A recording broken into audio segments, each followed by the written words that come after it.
Hey there students, Mr. Fugit here. In our video today, we're going to be taking an overview of one of our next main forces, forces of tension.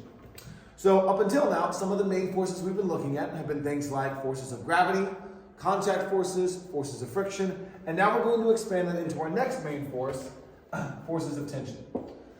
So tension force, start here. Generally, as we go forward, we will abbreviate or shorthand this as F sub t. My general notation is a lowercase t. Sometimes you may see it represented as F sub capital T, or some texts might even use it as just a capital T. Our system is, I'll mostly be using F sub lowercase t. But again, either of those other notations are still relatively common within the physics world. So, tension force. What are we talking about when we talk about tension forces? Well, tension is a force that's generated by pulling on something that's kind of like a rope or string or cable. So generally when we're talking about tension forces, we're talking about a force created by pulling. That's one of the clue words that we'll look for when we're looking at a problem. If we hear that term pulling force, we're probably talking about a tension type force. So by pulling on, we can have a couple of different types of devices here. Something like a rope, maybe a string or a wire.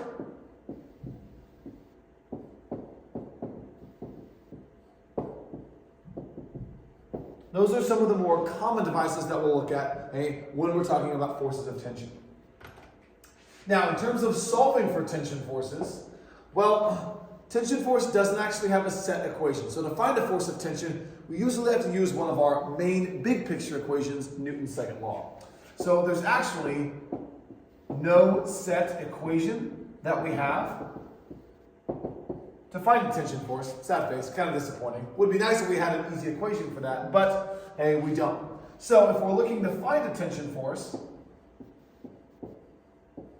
we must use Newton's second law to solve for Ft. That, or the tension force will have to be given to us in the problem statement. And we'll actually look at, as part of our kind of exploration here, a situation which will have both cases. One in which we'll be given a tension force, and we'll do some analysis off of that, and another where we'll have to solve for a tension force. Okay, so there isn't really too much to add in here because we don't have an equation. So now that we have just a bit of an idea on where we're going with things, now let's start to look at a problem. So kind of our first scenario here is a bit of a classic type tension problem. So let's say we're just pulling an object across the ground. A really classic one is a sled. So let's say we've got a sled and we're just going to pull that across the ground. So we'll call this the sled pull. So here's our scenario. Let's say we have a sled we want to get out of our garage. So it's there in our garage, it snows outside, so we want to take our sled, we're just going to drag it across the ground until it gets out of the garage so we can take it to go sledding outside. So here's our scenario. We've got our garage floor here, and let's say we've got our sled like so. Now, as often is the case with something like a sled, there tends to be a bit of a rope on the front, so we can use that oftentimes when you're riding. It kind of gives you something to hold on to. You can use it to steer as well. And as well, when I'm pulling it forward, I can actually pull that at a bit of an angle, and that way I don't have to bend down awkwardly as I'm pulling across the ground. So this will be a good example of using a tension force, but also dealing with some forces at a bit of an angle, something that we've done a little bit of, but will be some good practice here. So let's say I pull on the sled with a tension force of about 10 newtons. So maybe something around like 2 or 3 pounds of force. The sled here, we'll kind of assume, is pretty lightweight when it's empty. No person is on it. And we don't need a whole lot of force to get it moving. Okay, so to pull the sled across the ground, we apply a force of 10 newtons. And since it's at an angle, we'll go ahead and give the angle of 30 degrees. So here we're going to give the tension force and do some analysis off of that. And given that we're pulling this across the garage floor, it probably isn't a completely smooth surface, but usually concrete isn't terribly rough. So we'll go ahead and approximate that the coefficient of kinetic friction, sliding friction, as we pull the sled across the ground, is about 0.2. And then if the sled, say, has a mass of approximately 3 kilograms, so not too heavy of an object because, again, it's just a kind of a lightweight plastic sled. Imagine kind of the, almost like one of those plastic discs, if you will. Shouldn't have too much mass there. Okay, so now that we have that set up, here's the question we're going to try and address. What is the acceleration of the sled? What is the acceleration of the sled? Okay, so let's dive in. Now we want to find an acceleration. We've got some information on forces, so we're probably going to have to look at the forces on the object.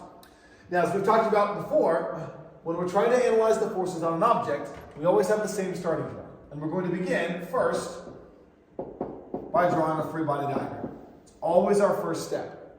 So, what forces would be acting on our sled? Well, go back to what we've talked about. What are the main forces we've been looking at? So generally, one good place to start is the force of gravity. Since we are on Earth, Earth is going to exert a gravitational force on the sled. We're also told that we are pulling on the sled with a force of tension, F sub t. Go ahead and put at an angle of 30 degrees. Oh, that one. Oh, no, sorry about that. Come back, 30 degrees. And then the sled is sitting there on the, or it's touching the garage floor. So there we have a normal force, Fn. And then we're told we do have some friction there because we're given a frictional coefficient. And friction should resist our slide. So if we're pulling the sled kind of up at an angle, we're probably trying to get it to move forward. So friction will resist that slide forward by applying a force back to the left. So something about like this. Okay, so now what we want to do is we want to sum up our forces and see if we can find the acceleration. Here, since we're pulling the sled up and to the right, we should have, hopefully the sled's heavy enough that we don't really want the sled to come up off the ground, so we don't want any vertical acceleration when we do this. We just want it to slightly accelerate in the x direction, get it moving, or kind of keep it moving. Okay, so now let's use Newton's second law. Now, I'm going to start with the x direction because that's the direction that our object is going to accelerate. So here we go. The sum of forces on the object in the x direction is equal to the mass of the object multiplied by its acceleration. Now, looking at our free body diagram, how many forces do we have in the x direction? Well, we have our force of friction here, which is to the left, and then we have our tension force, which is up and to the right. So the tension force is kind of in the x direction and the y direction. So here's what we're going to have to do in this problem. We're going to have to find the x and y components of that tension force. Something we did oftentimes when we were adding vectors. And in fact, when we're using Newton's second law, what we're really doing at the core of Newton's second law is we're adding vectors. We're summing up the forces on the object. So, what we may need to do here is take that force of tension and find what its components are. And then we can use those within Newton's second law. Because here's what we're going to have. We're going to have the x component of our force of tension, I'll call that ftx, minus f sub k, and that should equal the sled's mass multiplied by the sled's acceleration. So if we can find what the x component of that force is, we should be able to plug that into Newton's second law and hopefully make our way through this. So I'm going to come down below my free body diagram, and I'm going to redraw my tension force up and to the right. So Ft, and this had a magnitude of 10 newtons. Now we want to find Ftx, and while we're at it, we may go ahead and find Fty, just in case we need that later on for our analysis. So how do we go about setting this up? Well, this is something we've done a bit before, and let's do a bit of a refresher here. So I have an angle, and I have one side of what would be a right triangle. So we can model this force vector as a right triangle and use some trigonometry to find what's going on with our components there. So I'll remind you about our acronym for our different trig functions. SO, CA, TOA, sine, cosine, and tangent. And then the O, A, and H help us figure out what sides of that triangle we're looking at. So we're going to start by finding our x component, And so our x component is going to be adjacent to our angle. It's touching the angle, but it's not the hypotenuse side. So we'll start with cosine for our x component. So, just a bit. I'll go cosine of 30 degrees is equal to our adjacent side. So adjacent to our angle is ftx divided by the hypotenuse, which is a magnitude of 10 newtons. So cosine 30 equals ftx over 10 newtons. And then to get ftx by itself, I'll multiply up by 10 newtons on both sides of our equation. So 10 newtons should be multiplied by cosine 30. Sorry, it's a little bit crunched in there. 10 divided by 10 is 1. And so I have ftx is equal to 10 cosine 30. Tx is equal to 10 cosine 30 degrees. So let's check this number real quick. 10 cosine 30, I get 8.66. Make sure you're in degree mode here. So the x component of our tension force is 8.66 newtons. Now I'm going to go ahead and do the y component as well, in case we need that. We're not sure if we do yet, but that way we'll have it. So for my y component, y is opposite of my angle, and I know the hypotenuse. So here I'm going to use the sine function. You could also use a tangent function if we already find the x component, or you could use the Pythagorean theorem. I tend to go with using the trig function there, especially for sine. So we'll go sine of 30 degrees is equal to my opposite side, fty, divided by my hypotenuse, 10 newtons. And then same process as what we did with our cosine function. Multiply up by 10. Multiply up by 10, newtons that is. So 10 over 10, those cancel out. And we get fty is equal to 10 newtons multiplied by sine of 30 degrees. Okay, so 10 sine 30, I get 5 newtons. So the y component of our tension force, 5 newtons. Sometimes my 5s are a little bit sloppy, sorry about that. So 5 newtons. Okay, so now we have both of our components for our tension force. And this will be really helpful because when we're summing up our forces, we have to sum those forces in one direction specifically. So just in the x or just in the y. Remember, when we add vectors, we're only adding the components. So only the things in the x and the things in the y. Okay, so now I can plug back in the x component of my tension force. This was 8.66 newtons minus, well, what's my force of friction? I don't know that yet. So I'm going to leave that for now as F sub k is equal to our mass, or the mass of the sled, 3 kilograms, multiplied by the acceleration in the x. So from here, it doesn't look like we have enough information to finish out solving our force of friction. Or sorry, solving for our acceleration. We need the force of friction to help us get there. So what we're going to do is we're going to take a bit of a pause and sidestep and see what we can do about finding our force of friction. So leave a little bit of space in your notes, what you're writing down, and we're going to come to some new space and see about how do we find that force of friction. Because once we know what that force is, we can sum up our forces in the x direction and find our acceleration. So let's start with our equation. The force of friction, here we're talking about kinetic friction since the sled will be sliding across the ground, is equal to the coefficient of friction multiplied by the normal force between the two surfaces, our sled and the ground here. Now we already know our coefficient, that was 0.2. Remember that coefficient is a unitless number, so it doesn't have any units. So now we just need to multiply by the normal force. Okay, look back at our free body diagram. We don't have a number for the normal force. And if you look back at your notes, we actually don't have an equation for the normal force. There's no set equation we can use for that because the normal force can change based on how much contact we've got. So remember, in order to find the normal force, we actually need to set up a way to solve Newton's second law vertically in the y direction. So I'm going to come over here and I'm going to write out Newton's second law. Actually started writing out Newton's second law. I'm just going to write out N2L, Newton's second law, but now for the y direction. So the sum of forces in the y is equal to mass multiplied by acceleration in the y. Okay, so what forces do we have in the y direction? Well, if we look back at our free body diagram, we have a normal force upward, a force of gravity downward, and then we have this y component, part of our tension force that's up, so in the positive y direction. So here's what we've got. We have Fn upward, so positive, plus Fty.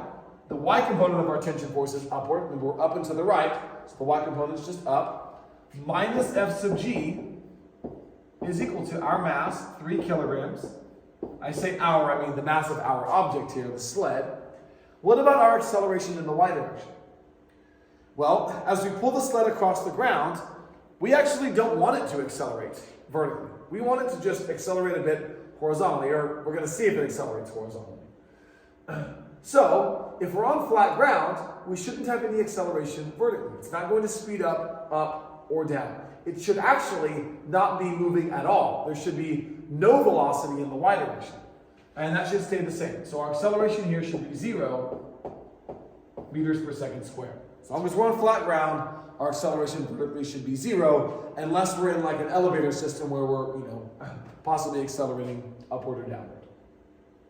Okay, so we already know the y component of our tension force, so we can plug that in.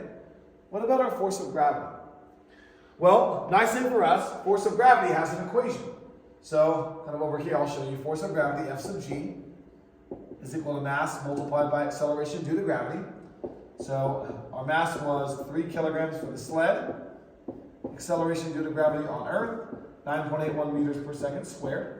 So 3 and 9.81 should give us a little under 30. So I get about 29.4 newtons. Okay, so now let's put everything into our equation. Fn, our normal force we don't know, plus Fty, which was 5 newtons, minus 29.4 newtons. Again, minus because the force of gravity is downward, is all equal to 0. So if I combine my two forces here, positive 5, negative 29.4, I get minus 24.4 newtons is equal to 0. And then I can add this term over to the other side of our equation to show that the normal force must be 24.4 newtons. This is actually a good example of a problem where our normal force doesn't equal our force of gravity, right? Because we have our tension force, which is causing a little bit of a lift, slightly on that sled, which means it's going to reduce that contact just a bit. So our normal force actually shouldn't be equal to our force of gravity here. So now we're going to take that normal force and bring it all the way back up here to our equation for the force of friction, right? All of what we just did was in an attempt to try and get our normal force so we can find our force of friction. So now I'm going to take the coefficient, 0.2, multiplied by the normal force, 24.4. So here we go. F sub k is equal to 0.2 multiplied by 24.4. So I get 4.88 newtons as our value for the force of friction. Here we go. So we're using really all of our force equations here that we've learned. It's a good problem to kind of put everything together. So now we're going to take that force of friction, bring it back over to Newton's second law in the x direction, and finish things out.